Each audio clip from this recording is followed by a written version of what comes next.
C'est une tradition immuable. Ce matin, comme chaque 1er novembre, élus, porte-drapeaux, pompiers et anciens combattants se sont recueillis devant les monuments aux morts au cimetière de Forbach. Retour en images sur cette cérémonie d'hommage avec Ophélie Blechner.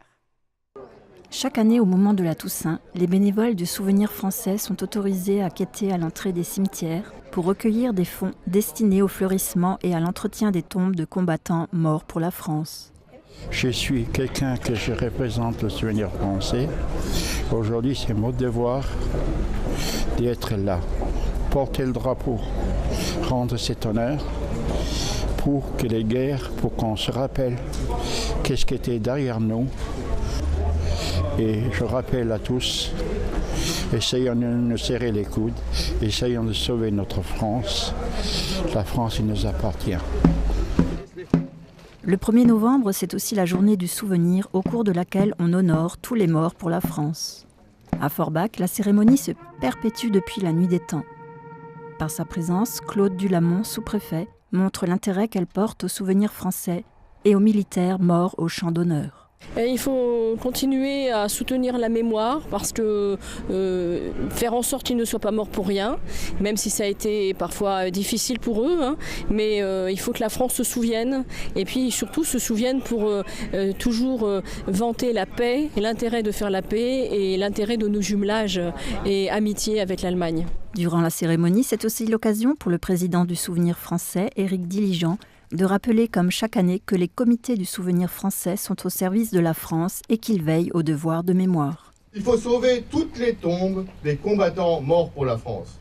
500 000 tombes de combattants morts pour la France risquent de disparaître de nos cimetières communaux. Dans chacune de ces tombes reposent des combattants de la Première Guerre mondiale. 300 000 corps ont été restitués aux familles. Des combattants et des victimes de la Seconde Guerre mondiale, plus de 150 000 corps ont été restitués, et des combattants des guerres d'Indochine et d'Algérie, plus de 40 000 corps ont été restitués, ainsi que tous les combattants tués dans les opérations extérieures de la France depuis 1963. Ces restitutions, qui répondent au désir des familles d'inhumer dans le cimetière de leur commune de naissance leur fils, leur père ou leur époux, présentent un versant sombre. Les tombes familiales vivent ce que durent les concessions. Le manque de place dans nos agglomérations pousse les mairies à imposer des concessions d'une durée limitée pour les tombes familiales. 15 ans, 30 ans, 50 ans, 99 ans, il est rare de pouvoir bénéficier d'une concession perpétuelle. Le Souvenir français soulève un problème important sur la pérennisation des tombes pour les combattants et il faut en effet que tout le monde y pense et réagisse. Quand la concession familiale se termine, eh bien, ma foi, le corps du combattant disparaît et donc ça n'est pas satisfaisant en effet. La disparition d'une tombe est mémoriellement inacceptable et laisse à réfléchir tout simplement sur ce que nous sommes.